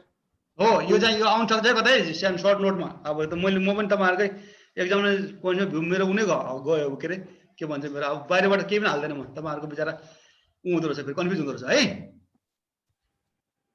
अब यिनीहरू आए, गन क्रुजर, ब्याटल क्रुजरहरू आए, क्रुज सिपहरू आए होइन, क्रुजिङ सिपहरू होइन। यो अब यो फिसरले के गर्यो त भन्दाखेरि यो यसले पहिलाको त उसलाई स्क्वाड्रनहरू बनायो। अब पहिला जो पानजहाजको ऊ थिएन, अब चाहिँ बाँड्यो होइन, छुट्टियो स्क्वाड्रनमा। हाम्रो पनि गर्छ नि होइन, स्क्वाड्रन के ट्रुपहरू के भन्ने छैन अहिले होइन। त्यसै गरी यसले चाहिँ त्यो लिएर आयो। यसले नेभलको कमान्ड स्ट्राटेजी बन्यो नेभलको पनि एउटा होइन। त्यहाँ कमान्डर यो, डेपुटी कमान्डर यो, ऊ यो त्यो यो भन्ने भयो। अब छुट्टियो, हायरार्की भयो। यो जियोग्राफिकल डिस्ट्रिब्युसन भन्नाले अब ऊहरू चाहिँ जो अहिले बेस छ नि, अहिले पानजहाजका बेस होइन, यो मेरिटाइम बेस भन्छ नि होइन, यो त्यो बेसहरू चाहिँ त्यो बेलाका चाहिँ पनि त्यो पानजहाजहरू 20वटा कुनै ठाउँमा राखे, 20वटा काहीँ ठाउँमा राखे। यसरी चाहिँ नेभल बेसहरू खडा हुन थाले, ट्रेनिङहरू हुन थाले, नेभल ट्रेनिङ हुन थाले। एयरप्लेनहरूको विकास भयो जसले चाहिँ पछि ब्याटलसिपहरूलाई पनि मात खुवायो। यो चाहिँ त्यो बेलाका देन हुने है। जापानले फाइदा पुर्यायो एसियामा भन्ने छ। इन्डस्ट्रियल एजको फाइदा जापानले लियो बढी हाम्रो एसियामा। यसले चाहिँ आफ्नो मान्छेहरूलाई ब्रिटिसहरूसँग त्यो बेला मिलेर ट्रेनिङहरू गरायो, उता पठायो, मान्छेहरू चाहिँ टेक्नोलोजीको ल्यायो आफ्नो देशमा भित्रै आयो।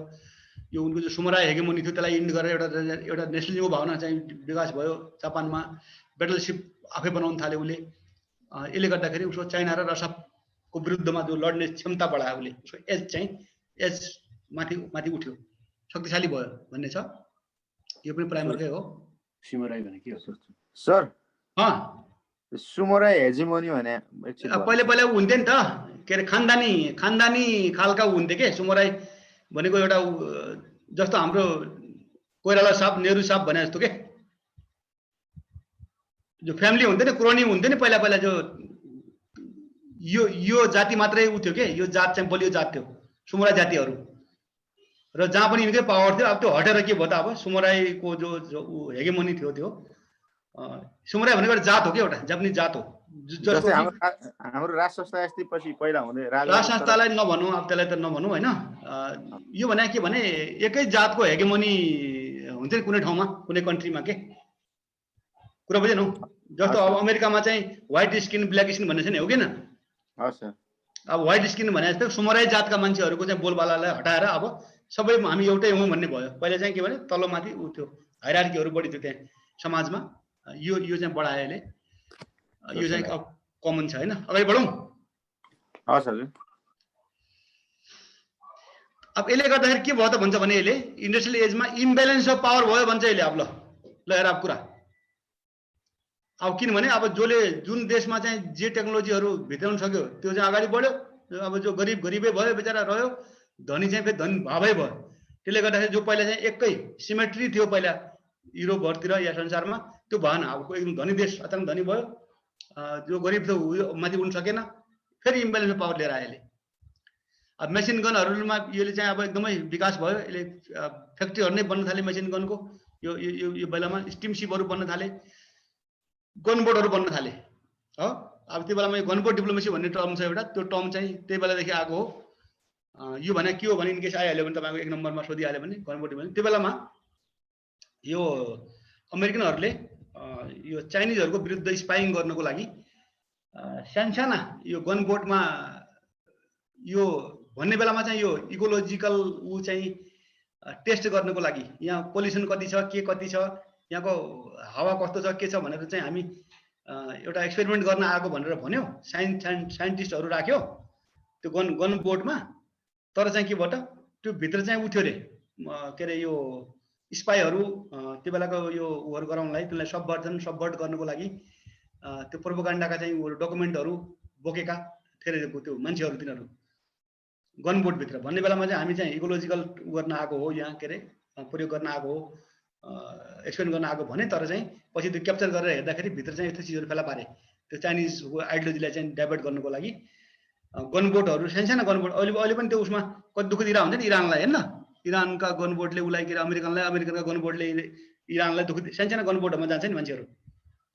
त्यहीदेखि आएको यो गनबोट डिप्लोमेसी भनेर चाहिँ। त्यसको गनबोटको चाहिँ कति महत्त्व त भने छुट्टिएर जान सक्ने कि पानी जहाजबाट। पानी जहाजमा गयो, फेरि अलग छुट्टिएर गएर उसले आफ्नो सानो मिसन गरेर के हो रेड गर्नुपर्ने, के गर्नुपर्ने फर्केर आउने। त्यसलाई त्यो बेला नै गनबोट डिप्लोमेसी भन्ने चाहिँ टर्महरू चाहिँ त्यो बेलामा आएको हो।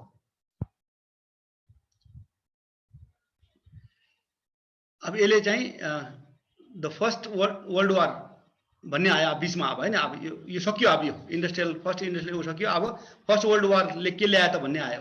ओके, रेभोल्युसन, त्यो पनि तपाईँको उसमै दिएको छ प्राइमरमा।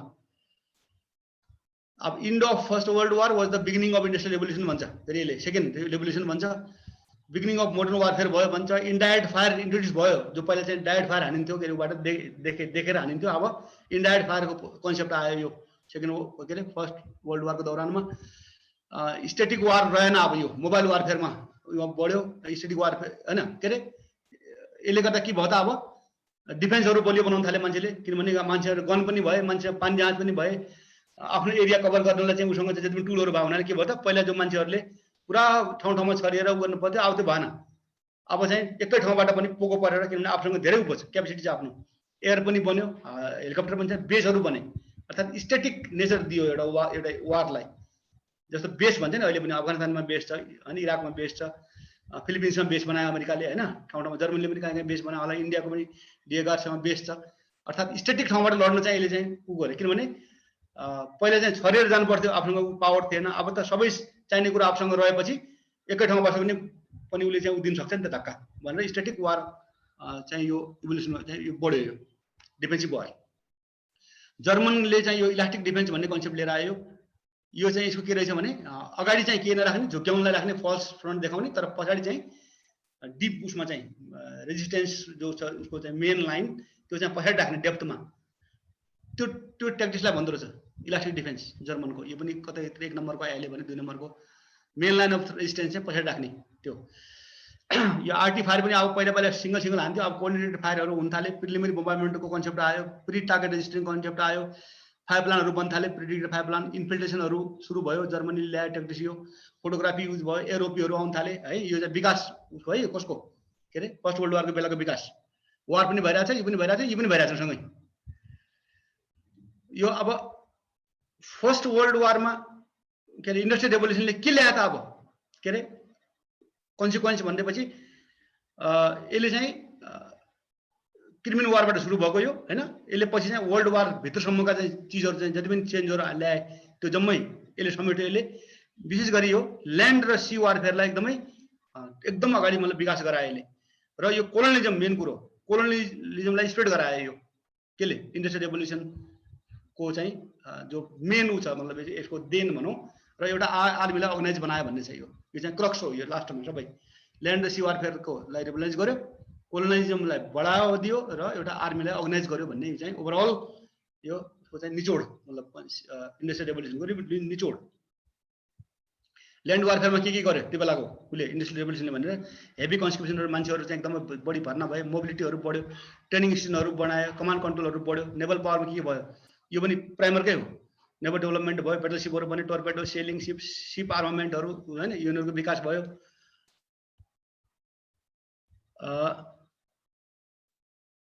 यसले के भन्छ भने अब इन्डस्ट्रियल रेभोल्युसनले गर्दाखेरि चाहिँ अब यो बुन पनि हो बस्ट पनि हो भन्छ यसले। अब यो दुइटै पाप पनि गर्यो धर्म पनि गर्यो भन्ने पनि छ एउटा भनाइ। किनभने यसले गर्दाखेरि चाहिँ धेरै विकास भयो, हतियार बने, यहाँ बने, बमिङहरू भयो, कहाँ भयो, अनेक भयो हैन, त्यत्रो हैन। त्यसले गर्दाखेरि हतियारले मान्छे पनि धेरै मार्यो हैन, कतिलाई मद्दत सेभ पनि गर्यो होला, कति मान्छेहरूलाई कुनै कन्ट्रीका मान्छे धेरै मार्यो होला। त्यही भएर सेभिङ र किलिङ दुइटैमा बराबर योगदान छ यसको भन्ने भनाइ छ एउटा इन्डस्ट्रियल रेभोल्युसनको आम धारणा। Second industrial revolution okay, rise of second industrial age. यो चाहिँ यो पहिला चाहिँ फर्स्ट इन्डस्ट्रियल एजमा चाहिँ कोइलाको चाहिँ बढी उ थियो, कोइलाको चाहिँ महत्त्व थियो, कोइलाले गर्दा तहल्का मचाएको थियो भने अहिले अब स्टिमले मचायो तहल्का यो इन्डस्ट्रियल एजमा।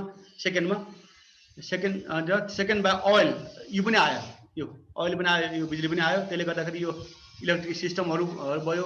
म्यानहट्टन भन्ने अमेरिकामा त एउटा प्रोजेक्ट बन्यो यो बिजुलीको प्रोजेक्ट। इन्टरनल कम्बसन इन्जिनहरू आए, अटोमोबाइल आयो, जर्मनीमा चाहिँ ग्यासोलिनहरू मोटर बन्न थाले, हतियार मोटर बन्न थाले, गाडी। फर्स्ट ओइल फिल्डहरू टेक्सासमा फेला पर्यो अमेरिकामा। यो चाहिँ सेकेन्ड इन्डस्ट्रियल एजको बेलाको इन्भेन्सन भनिरहेको छु मैले। यो के भयो त भने अब मिलिट्रीलाई के भयो त अब एउटा व्यापार जस्तो भयो। अरे मिलिट्रीलाई त अब फाइटर पनि चाहियो, गाडी पनि चाहियो, हतियार पनि चाहियो, गन पनि चाहियो, एक्सप्लोसिभ पनि चाहियो भनेपछि एउटा मिलिट्री त एउटा उ भयो के अरे साउजी र उसो जस्तो भयो। अब के अरे एकतिर प्रोफेसनल बढाइरहेछ, उतिर फेरि ब्युरोक्रेटाइजेसन भने यसमा चाहिँ अब गभर्मेन्टको पनि कन्ट्रोल भयो हैन।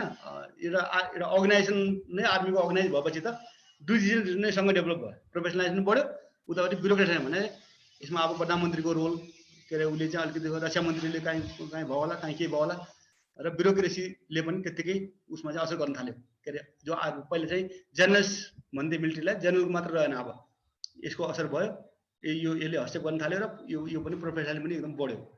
अटोमोबाइलहरू धेरै आए, राइट ब्रदरहरूले चाहिँ आफ्नो उ देखायो के अरे उहरूले रडारहरू, सोनारहरू यिनीहरू आए हैन। यिनीहरू चाहिँ प्रोपोगन्डा वारफेयरमा युज भएपछि कम्बाइन्ड आर्म्स वारफेयर यो सबभन्दा मुख्य कुरो उसको के अरे सेकेन्ड रेभोल्युसनको चाहिँ देन यो पनि प्राइमरमै छ।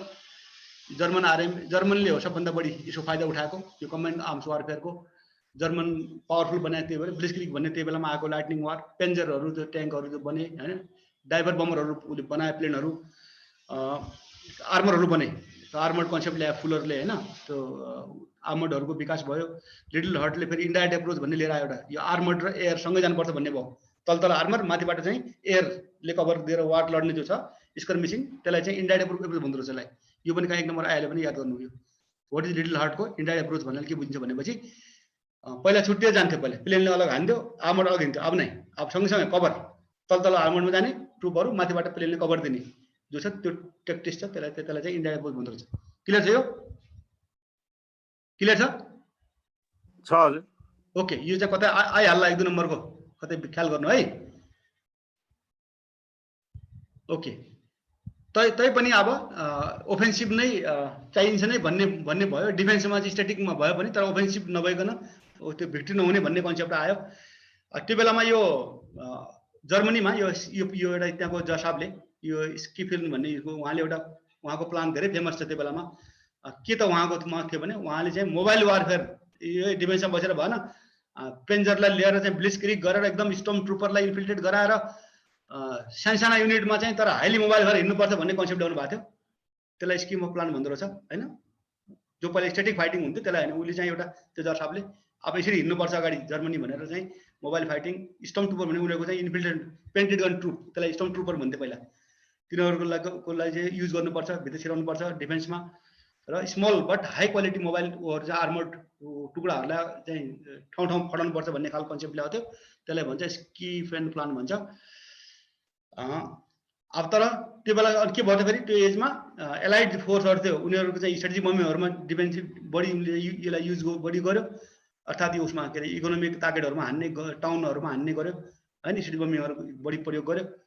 अनि जर्मनहरूले चाहिँ टेक्टिकल बम्बिङमा चाहिँ बढी गर्यो, विकास गर्यो। र यो दुइटै आर्मर र एयरको विकास यति राम्रो भयो कि त्यसलाई दुइटै चाहिँ सँगसँगै युज हुन थाल्यो। त्यसलाई कम्बाइन्ड आर्म्स ब्याटल भन्छ। यो चाहिँ जर्मनले चाहिँ बढी यसको फाइदा उठायो। यो चाहिँ उसको सेकेन्ड के अरे यो कमान्ड अफ वारफेयर चाहिँ को नै कम्पोनेन्ट होइन। तल ब्लिट्जक्रिग मैले भनिसकेँ अघि होइन, त्यो भनेको लाइटनिङ वार होइन। हजुर, स्ट्र्याटेजिक बम्बिङको बारेमा थोरै एक्सप्लेनेसन गर्दिनुहोस् न। स्ट्र्याटेजिक बम भनेको के हो भने जस्तै एटम बम हाने नि होइन, एटम बम हानेको नि उसमा अस्ति चाहिँ उसको इराकमा 2 दिनमै उसको जम्मै एयरफिल्ड उडाइदियो नि उसले होइन, के अरे गल्फ वारमा हो कि न। त्यसपछि त ऊ त बजार टुवा पर्यो नि त सदाम हुसेन होइन। मान्छे मरोस्, कोलिटर ड्यामेज भयो होस्। जस्तो अब एटम बम हान्यो, एटम बम हानेर जो असर गर्यो त्यसले उनी स्ट्रेटेजी चेन्ज भयो नि त उसको पुरै, भयो कि भएन? टेक्टिकल अपरेसनल गेन मात्र होइन कि पुरै उनी वारको उनी चेन्ज गरिदियो। के अरे नरहेका बाँस नरहेकी बाँसुरी भने जस्तो, ठिक? त्यस्तो खालको चाहिँ जो ठुलो गेन, ठुलो एचिभमेन्ट गर्नलाई बमिङ त्यसलाई भन्छ। जस्तो टाउन यसमा हुन त हान्छ, टाउन सेन्टरमा हान्छ, इकोनोमिक सेन्टरमा हान्छ, इन्डस्ट्रीहरू उडाउँछ, रनवेहरू उडाउँछ। जस्तो उसले हान्छ नि के अरे हजबुल्लाहलाई हान्छ नि इजरायलले होइन त, वहाँ माथि पुल सुल उडाउँछ, पुरै भत्काइदिन्छ पुरै जम्मै। त्यो खालको उनी कहीँ जानु पाउँदैन नि, एक ठाउँमा पङ्गु बनाइदिने क्या। अर्थात् थोरै हान्यो धेरै असर गर्ने के। तर यसले टोटल डिस्ट्रक्सन नगरिकन एउटा टार्गेट सिलेक्ट गरेर त्यसलाई डिस्ट्रोय गर्ने हो सर? नै त्यसलाई भन्दा यो त पछि प्रिसिजन भन्ने कुरा पछि आउँछ। अब पछि प्रिसिजन स्ट्राइक भन्ने बेग्लै आउँछ। जस्तो त्यो बेलामा चाहिँ यो जर्मनले पनि उहाँ बेलायतको चाहिँ उमा हान्थ्यो नि टाउन सेन्टरहरूमा, हान्थ्यो त पुरै सहरहरू नै ध्वस्त पार्थ्यो नि त होइन र। जस्तो सर्बियामा अस्ति ल सर्बियामा जो हाने नि उसले चाहिँ नेटोकोले बमिङ गरेन, सर्बियनको हरेक कुरालाई पङ्गु बनाइदियो नि त। कमान्ड कन्ट्रोल सिस्टमदेखि लिएर हरेक उसका चाहिँ आर्टिलरीका पिसदेखि लिएर छोटो समयमा एकदम हेभी मतलब एयर पावर र आर्मर्ड प्रयोग गरेर उसलाई चाँडै घुँडा टेकाउने के। बुझ्यो सर? त्यसलाई भन्छ स्टडी बम। टेल बम भनेको अब लामो समयसम्म थोरै गेन आउने। ओके, जस्तो चाहिँ एटम बम भनेपछि बमिङ हो। गल्फ वारमा उसलाई हानेको के अरे सदाम हुसेनलाई हानेको 2 दिनमा पुरै उसलाई चाहिँ क्रम्बल गरेको द्याट इज स्टडी बमिङ हो। सर्बियामा हानेको नेटोले के अरे स्टडी बमिङ हो है। ठिक छ सर? ठिक छ हजुर। यो भन्नै पर्यो नि है। यो पेन्जरले एकदम हाइली मोबाइल त्यो लाइटनिङ एकदम त्यो आर्मर अट्याक, त्यसलाई चाहिँ ब्लिट्जक्रिग भन्छ त्यो जर्मनको त्यो ट्याक्टिस। अब एयरक्राफ्ट क्यारियरहरू ल्याए रिभोल्युसन के भाइ? ठिक छ के बाबु?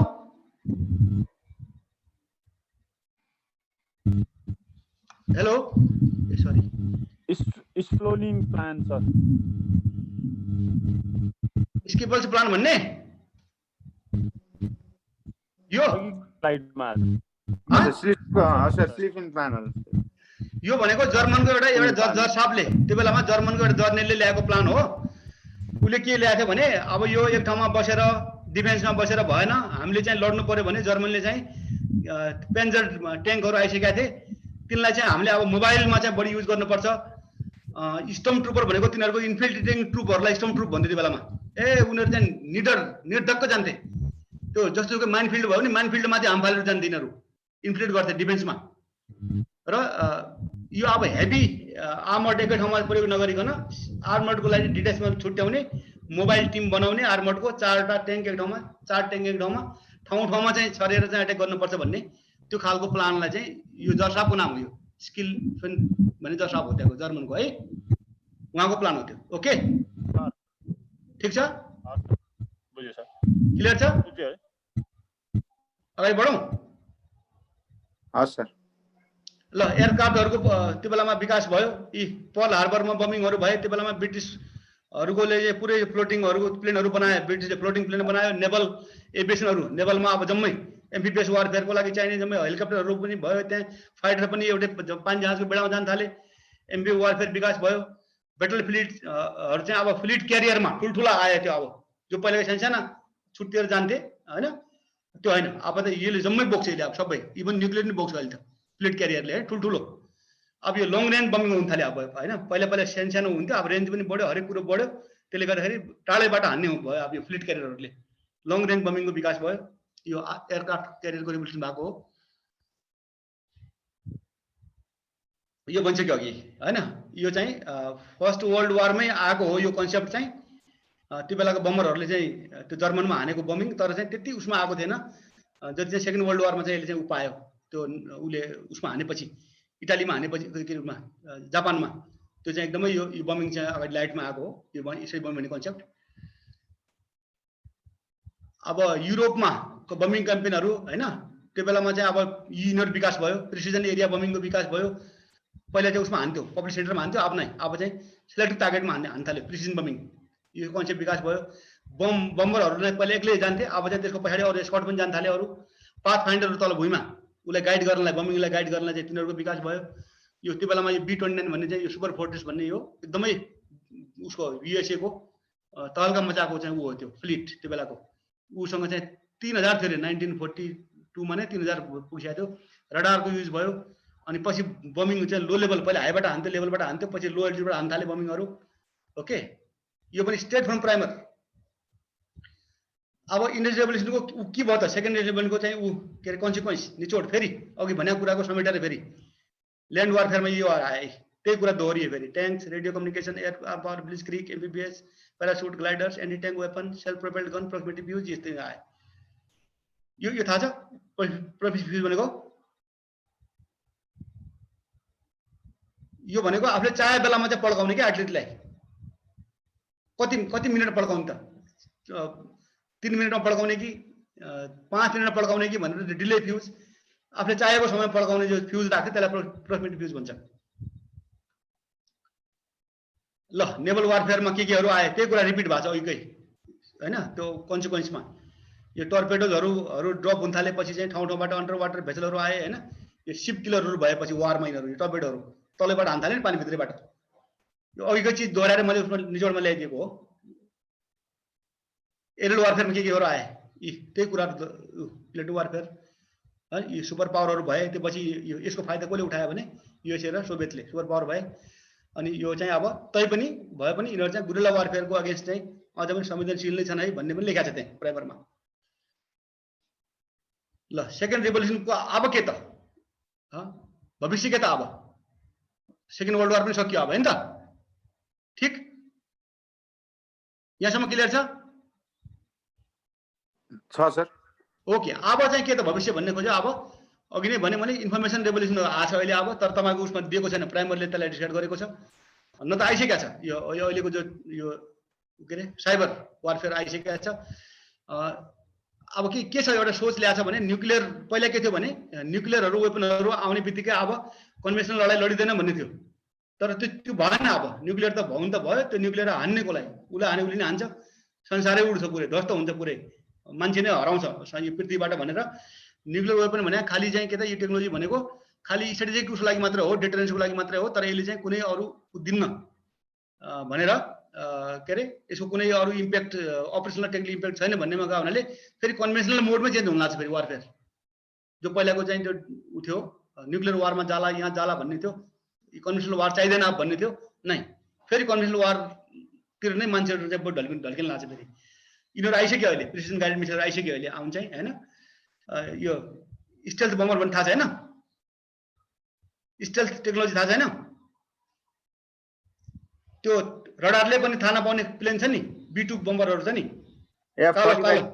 अमेरिकन F-35 छ र लेटेस्ट स्टिल्थ बमर हो। स्टेल्थ बमर भन्छ। त्यो भन्नाले त्यो लुकेर आउने, चोरेर आउने, उसले पनि फेला पार्दैन कि, रडार पनि उसमा त्यसलाई डिटेक्ट गर्दैन के, रडारले पनि डिटेक्ट नगर्ने टेक्नोलोजीलाई स्टेल्थ भन्छ, स्टेल्थ टेक्नोलोजी भन्छ है। क्लियर छ?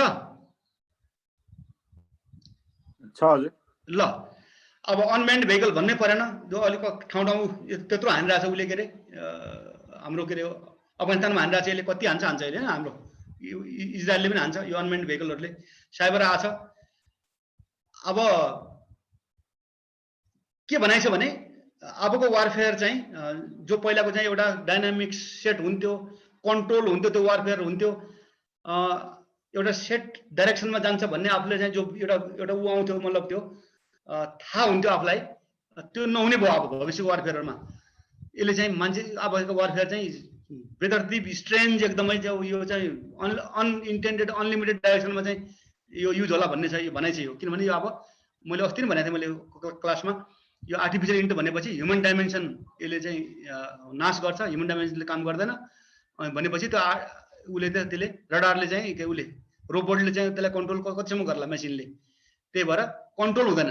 ह्युमन डाइमेन्सन भएपछि आफूलाई चाहिँ ए बिचारा भन्ने आउँछ, ए नगरौँ भन्ने भइगयो भन्ने हुन्छ, अब त्यो हुँदैन अब। त्यही भएर कुनै पनि उसमा चाहिँ जान्छ अब एङ्गलमा यो वार्डहरू कुनै दिशामा जाला भने छ।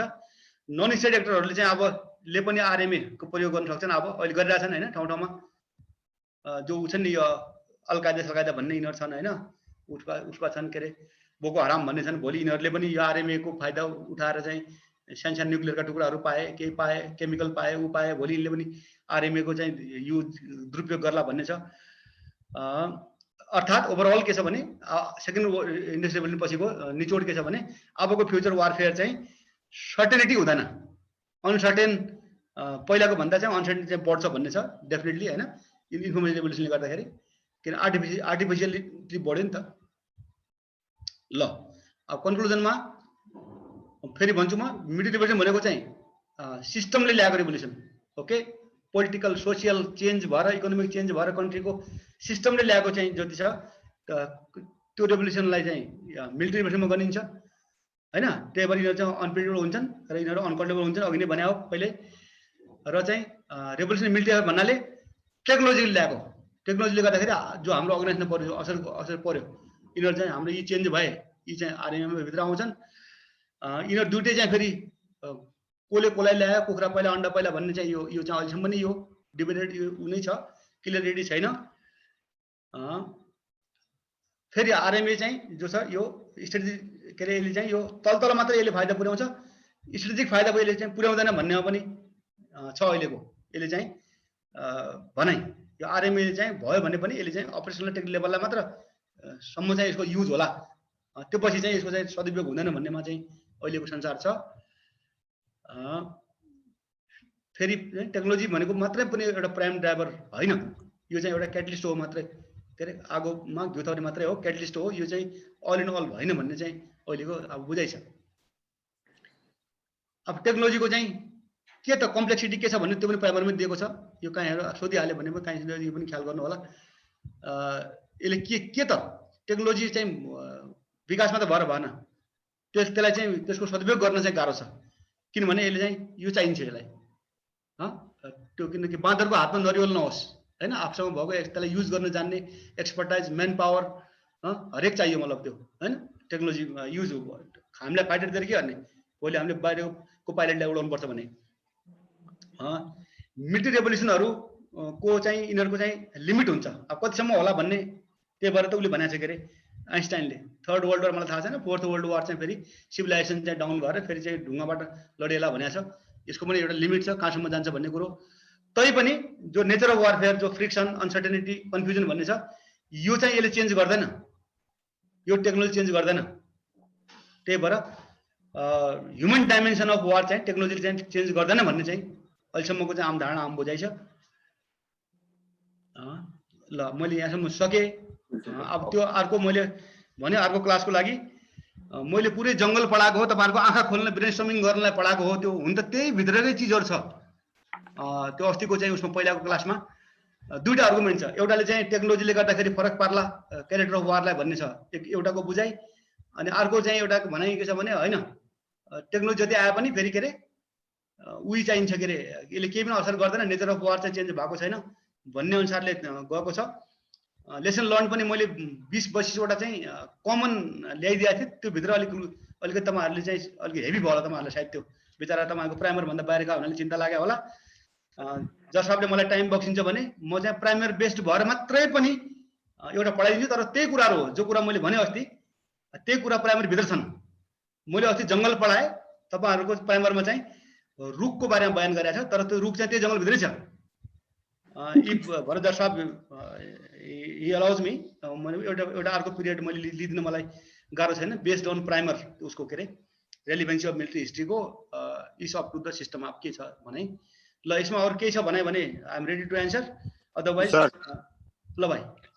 सर के यो रिभोल्युसन अफ मिलिट्री अफेयर यो टेक्नोलोजीहरूले चाहिँ स्ट्राटेजिक उसमा असर पार्दैन, अपरेसनल र ट्याक्टिकल लेभलमा भन्नुभएको छ सर? एकचोटि अलि कस्तो कन्फ्युज भयो जस्तो भयो हजुर यसमा। हो, कन्फ्युज कसरी भयो त भने के अब एटम बम ठिक छ, यो टेक्नोलोजीले गर्दा पहिला चाहिँ ऊ ल्यायो, यसरी चाहिँ गेन ल्यायो, कहाँ ल्यायो? उसमा ल्यायो के अरे जापानमा उदाहरण ल्यायो, हो किन? तर जापान जस्तै सधैँ हान्न सकेला त भाइ? एटम बम सधैँ युज गर्न सकेला त? यसको मतलब चाहिँ यो रिभोल्युसनको भिस्कसनेसले गर्दा यसैले आफैलाई नै लिमिट गर्छ भन्न खोजेको सर? होइन, भोलि भनौँ न अब तहस नसै पारेर भोलि जे पर्ला पर्ला भनेर हान्नलाई चाहिँ अब वान टाइम कतैतिर युज गर्ला। तर फ्रिक्वेन्ट युज त यसो कहाँ हुन्छ त? टेक्टिकल लेभलमा फ्रिक्वेन्ट युज होला, अप्स लेभलमा फ्रिक्वेन्ट युज होला। हरेक बेलामा इराक जस्तो हान्न सकिँदैन नि यार, हरेक कन्ट्रीले इराक हान्न सकिन्छ त? न्याटो बमिङ सर्बियामा गरे जस्तो हरेक ठाउँ गर्न सकेला त? सकिँदैन हजुर। हो, त्यो भन्न खोजेको। यसको डे टु डे युज चाहिँ अप्स लेभलसम्म चाहिँ होला आरएमए को। अब स्ट्रेटेजी लेभल युज हुनलाई त मैले भने नि त कस्ट रिस्क बेनिफिट अनेक हेरेर युज गर्नुपर्छ, कहीँनिर गाल पनि पर्न सक्छ। फेरि अहिलेको चाहिँ फेरि यो 5th जेनेरेसन वारफेयरमा सोसियल मिडिया पनि आइसक्यो, ऊ पनि आइसक्यो, सब आइसक्यो, थाहा हुन्छ। अहिले त भोलि ब्लेम लगाएर उहाँ हेकमा झुन्ड्याउने, उहाँ झुन्ड्याउने अनेक हुन्छ। पहिलाको चाहिँ छैन नि, अहिले पहिलाको टाइम छैन नि, जो टाइम चाहिँ उसलाई जापानलाई हान्यो त्यो बेलाको चाहिँ अहिले टाइम छैन नि भाइ, अहिले छ त? हो हजुर। त्यही भएर यो न्युक्लियर छ नि त, ल स्ट्रेटेजिक वेपन हो नि त्यो। तर त्यो हान्ने बित्तिकै अरूसँग पनि छ नि त, त्यो बेला उसँग मात्रै थियो, अमेरिकासँग मात्रै थियो। हो, अहिले त सबैसँग छ त, सानो उसले पनि हानिदिन्छ नि अर्कोले, के अरे नर्थ कोरियाले पनि। त्यही भएर त्यो युनिभर्स नै तहस नहस हुने खालको त्यो नहोला, त्यो रोमन क्यान्डल हो त्यो स्ट्रेटेजिक गेन भनेको है।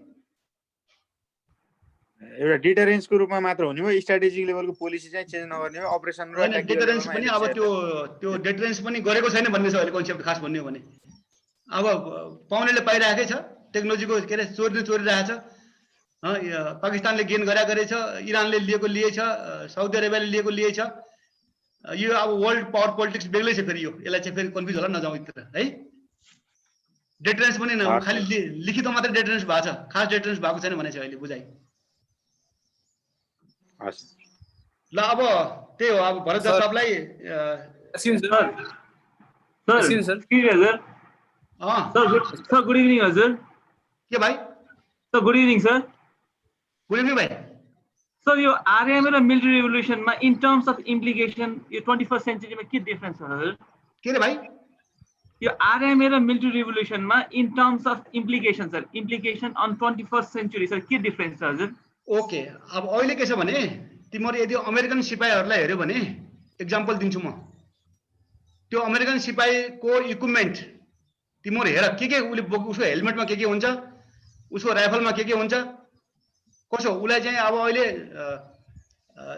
डेजर्टमा जो लड्ने चाहिँ आर्मर्डले पुर्याउँछ उसलाई या प्लेनले ट्रान्सफर गरिदिन्छ तर सबै ठाउँमा त त्यो उसको अर्थात् के त्यो सिपाही के छ भने ह्युमन डाइमेन्सन भन्दा पनि उसको आर्टिफिसियल डाइमेन्सनबाट चाहिँ उसको लोड बढी छ कि जिउमा डिसिजन मेकिङमा जो उसको पहिला ह्युमन साइकोलोजीले काम गर्थ्यो अहिले उसँग चाहिँ हातमा हरेक कुरो चाहिँ हातमा छ टेक्नोलोजी त्यसले गर्दाखेरि उसको हातमा कन्ट्रोल छैन अनि यसको सिम्पल उदाहरण दिन्छु म एलाइड फोर्सहरूको कोलिसन फोर्सको इराक र अफगानिस्तानमा खाएको सेटब्याक ओके यिनीहरूसँग के थिएन भाइ ल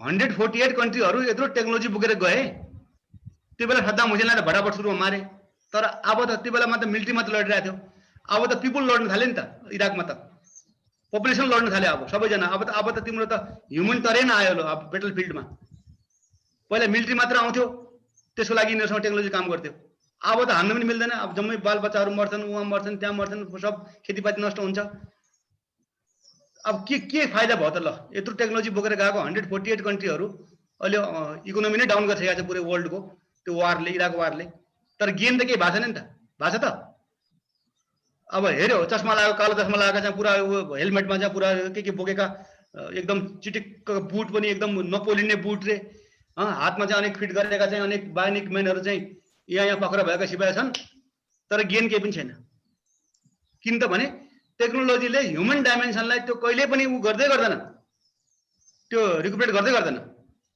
त्यही भएर फुल डिस्ट्रक्सन भन्ने कुरो गराउन सकिँदैन त्यो गाह्रै छ त्यो हुँदै हुँदैन त्यो अब यी त्यहाँबाट विचार गर न ल के छ इम्प्लिकेसन भनेर अर्थात् जो एउटा वारको डाइमेन्सन छ नि वारको साइकोलोजिकल डाइमेन्सन छ इकोनोमिक डाइमेन्सन छ पोलिटिकल डाइमेन्सन छ त्यो डाइमेन्सन कन्ट्रोल गर्थ्यो पहिलाको ह्युमन ब्रेनले अब त्यो गर्दैन अब यो आर्टिफिसियल इन्टेलिजेन्सले यो इक्विपमेन्टले त्यो टेक्नोलोजीले चाहिँ त्यसलाई त मन पर्दै गरिदिन्छ नि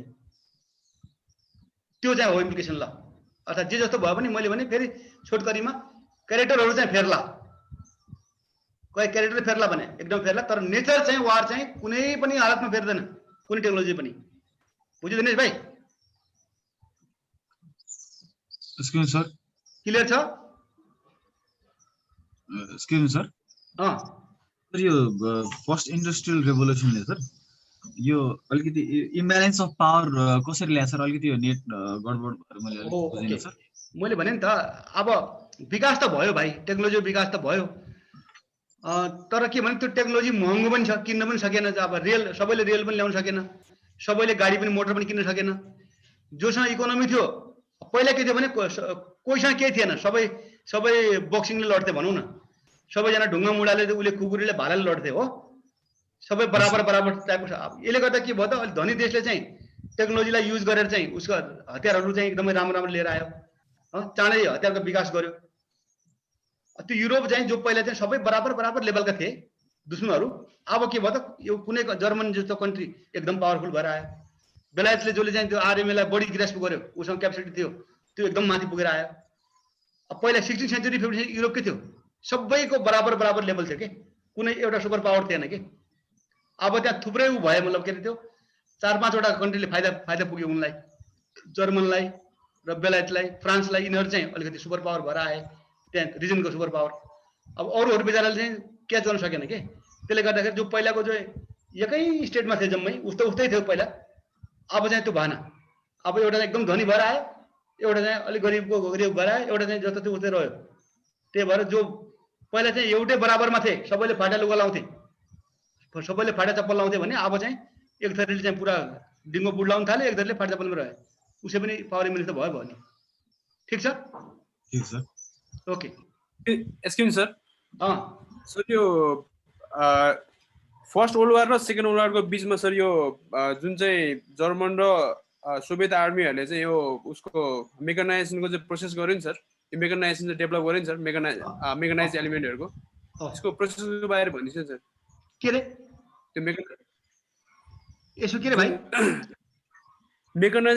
मेकानाइजेसनको प्रोसेस सर के त त्यसको बारेमा चाहिँ थाहा पाउनु पाए हुन्थ्यो कसरी चाहिँ त्यो मेक एलिमेन्टहरू चाहिँ डेभलप हो अनि जस्तै आर्मरहरू कसरी चाहिँ डेभलप भयो भन्ने कुराहरू चाहिँ ओके यो चाहिँ कस्तो हुन्छ भने जर्मन र सोभियत आर्मी यहाँ मैले बुझेँ रिभेन्ज अफ जियोग्राफी भन्ने हुन्छ भाइ हरेक देशको होइन जस्तो रसियनहरूको त्यो जो राइन भ्याली छ जो युरोपमा त्यो राइन भ्याली एकदम फ्ल्याट भ्याली छ त्यो फ्ल्याट भ्याली छ त्यो त्यस्तो कुनै हाई पहाड पनि छैन एकदम ठुलो खोल्चा खाल्ची पनि छैनन् त्यसै गरी रसियन स्टेपी भन्छ होइन रसियन स्टेपी STEPPIE भन्ने छ त्यो भनेको यति विशाल छ त्यो ग्रासल्यान्ड रसाको नेपोलियन त्यो के अरे हिटलरहरू देखेनौ डिप ब्याटल लडेर चाहिँ कस्तो गरिदियो जम्मै बाटोमा मरेन जम्मै अगाडिको डिफेन्स सिरिज अफ डिफेन्स राखिदियो किनभने उसको चाहिँ डेप्थ थियो नि त रसियाको त भास्ट कन्ट्री छ डिफेन्स इन लिनियर डिफेन्स राखिदियो अगाडिको डिफेन्स फेरि पछि हट्दै गयो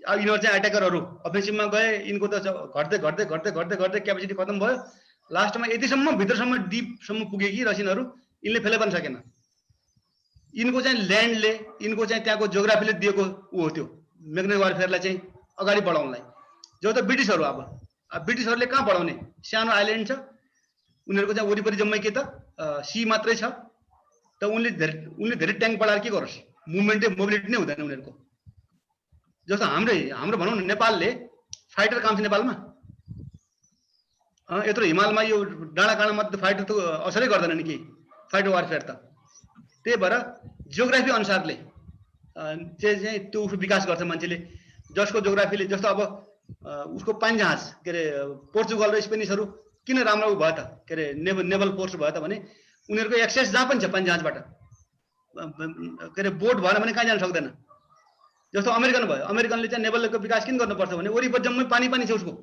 राइट भन्नाले जसलाई चाहिँ जे चिज बढी चाहिन्छ आफ्नो चाहिँ जियोग्राफीले आफ्नो थ्रेटले र आफूलाई दिएको सुविधा जो छ जो आफ्नो जमिनले नेचरले त्यसको डेभलपमेन्ट गर्ने हो त्यही भएर युरोपियन जो राइन ल्यान्डमा र रसियनको जो त्यो स्टेपी जो डिप ब्याटल लड्नको लागि उसको चाहिँ फाँटहरू छ त्यो फाँटले उसलाई फाइदा पुर्यायो क्या उसलाई कुरा बुझ्यो त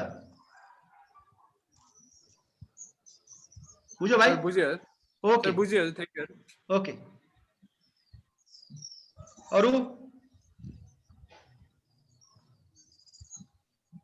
लिडल हार्टको इन्डाइरेक्ट एप्रोचको बारेमा एकचोटि भनिदिएको छैन हजुर के रे भाइ लिडल हार्टको इन्डाइरेक्ट एप्रोचको बारेमा एकचोटि भनिदिएको छैन इन्डाइरेक्ट भनेको पहिला चाहिँ के हुन्थ्यो भने जस्तो उसले त्योभन्दा पहिलाको फुलर होइन फुलरले के भन्यो भने आर्मर्ड र इन्फेन्ट्रीलाई मात्र लगे हुन्छ वारफेयरमा भन्ने खालको कन्सेप्ट डेभलप गरेको थियो भने यसले लिडल हार्टले के गर्यो भने armour alone can not do anything armour चाहिँ ले तलबाट ग्राउन्ड फोर्सलाई लान्छ तर माथिबाट चाहिँ अरू क्लोज एयर सपोर्ट दिनलाई दिनको लागि डिप टार्गेटहरूलाई हान्नलाई चाहिँ माथिबाट प्लेन पनि सँगै जानुपर्छ ल्यान्ड र एयर वारफेयर सँगै जानुपर्छ भन्ने खालको कन्सेप्ट ल्याएको हो त्यसलाई भन्छ indirect approach correct sir sir यो सक एन्ड फायर ट्याक्टिस गुस्ताफको सक एन्ड फायर ट्याक्टिस नि यो गुस्ताफको सक एन्ड फायर ट्याक्टिस ए त्यो भने कस्तो हो भने अब कतिमा छ त्यो गन पाउडरको हो त्यो त सकन उता गन पाउडरवाला होइन हो हजुर गन पाउडर उसै पनि विचार गर नि त सक एन्ड फायरमा के अरे डङ त्यो चाहिँ आर्टिलरीहरू कानमा पड्यो भने कस्तो होला मान्छे नर्भस हुन्छ अचानक ब्याटल फिल्डमा जोसँग आर्टिलरी छैन जोसँग केही छैन उसको चाहिँ डिफेन्समा डङ अब यिनीहरू आयो भने फायर पनि आएछ आफूलाई सक पनि परेछ दुश्मनलाई हो कि न ए हो हजुर राइट सर ओके ल अब त्यसको लागि त्यही भयो अब भरत साहबले मलाई अर्को एउटा क्लास यदि प्राइमरी मात्रै लिँदै भनिन्छ भने म लिइदिन्छु तर चाहिँ मैले अस्ति पढाएकोमा जङ्गल पढाएँ जङ्गलमा रुख पनि छ त्यहाँ त्यो रुख तपाईँले चाहिँ चिन्न अलिकति गाह्रो भयो होला सायद पक्कै पनि गाह्रो भयो होला र होइन जाँचको पोइन्ट अफ भ्यूले तपाईँले चाहिँ फेरि त्यो होइन मलाई यो बढी भयो यो स्कोप बढी भयो धेरै चिजहरू पढेँ लिमिट मात्रै त्यति मात्रै पढौँ प्राइमरी मात्रै भन्नुहुन्छ भने I am ready to take another class only based on के प्राइमर त्यो लिन पाए हुन्थ्यो हजुर ल जज साहबलाई रिक्वेस्ट गरेर मलाई केही छैन है तर अस्ति मैले पढाएकोमा त्यही हो भने दुईटा थ्योरी छ त्यहाँ एउटाले चाहिँ टेक्नोलोजीले चाहिँ के अरे नेचर अफ वारफेयर के अरे क्यारेक्टर वार केही पनि गर्दैन यो मिलिट्री हिस्ट्री भने अब खत्तम भइसक्यो किनभने नयाँ चिजहरू आइसके टेक्नोलोजी बढिसक्यो भन्ने छ एक किसिमले होइन जतिसुकै जे बढे पनि अहिले पढाएको यो कुराहरू केही ख्याल टेक्नोलोजी भन्नेमा छ अर्गुमेन्ट कुरा चाहिँ त्यही हो लेसन लर्न पनि मैले चाहिँ अस्ति धेरै हाई लेभलका ल्याइदिएको हो तपाईँहरूलाई सायद जाँचमा फेरि यहीँबाट सोध्ने हो, प्राइमरबाट सोध्ने हो, अन्त सोध्दैन? सोध्दैन सर। प्राइमरमा जे लेख्यो त्यही हो? बेसबाट हो सर, अनि रिक्वेस्ट रिडिङबाट हो हजुर। ल त्यो हो भने I think you need another class. छुट्टै म लिइदिन्छु म त्यो क्लास, मलाई केही पनि छैन। जसलाई रिक्वेस्ट गर है।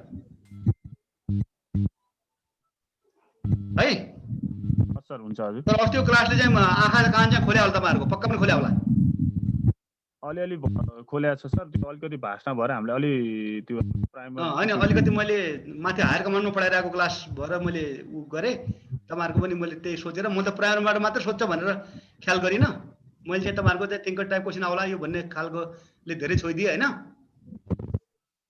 त्यो भने म लिइदिन्छु, एउटा क्लास लिनलाई के गाह्रो छ मलाई, लिइदिन्छु। त्यो लिन पाए चाहिँ राम्रो हुन्थ्यो सर, अझ क्लियर हुन्थ्यो सर। ल त म पनि जसलाई भन्छु, तिमीहरू पनि भन न जसलाई है त। सर हुन्छ हजुर। 4-5 दिनपछि 2-3 दिनपछि म लिइदिन्छु है। हस् सर हुन्छ। ल भाइ, any questions about today's class? नहोला भन्नु सर अब त। Okay.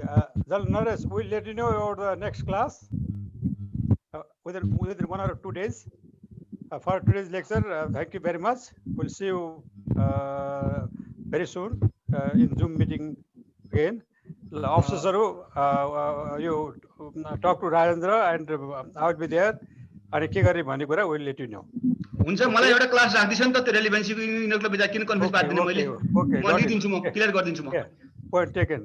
Based on primer मात्र है सर। हुन्छ, we'll let you know the date and time. ठीक छ any time sir, this week next week मलाई के छैन। Okay. 2-3 दिन पहिला भन्दिछ ल, बस त्यति मात्रै हो। ल, any other thing? ल, officers, any other thing? ल sir, have a nice evening सबै। Divas, सलाम सर, सलाम। Divas, are you saying something? Nothing. केही पनि छैन sir.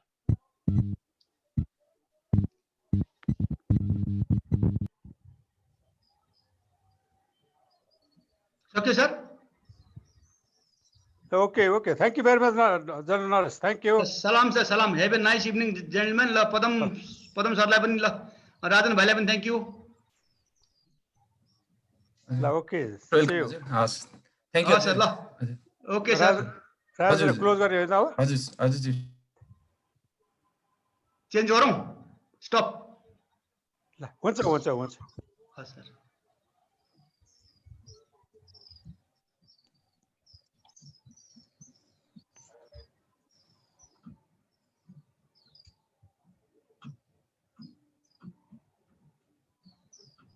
Hello.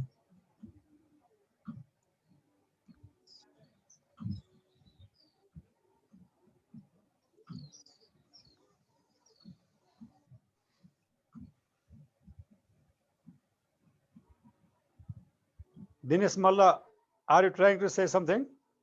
No, thank you.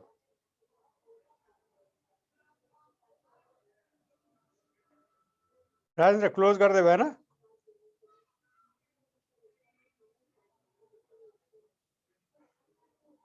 Rajendra. हजुर।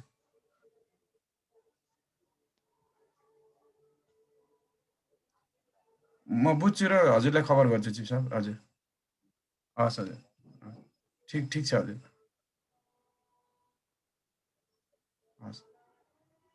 हस् wish you have good time हजुर, टेक केयर हजुर, गुड नाइट। जस साहब हजुर, हेलो। ल, क्लोज गर्दै भयो, अफसर केही छ भने सुनेर।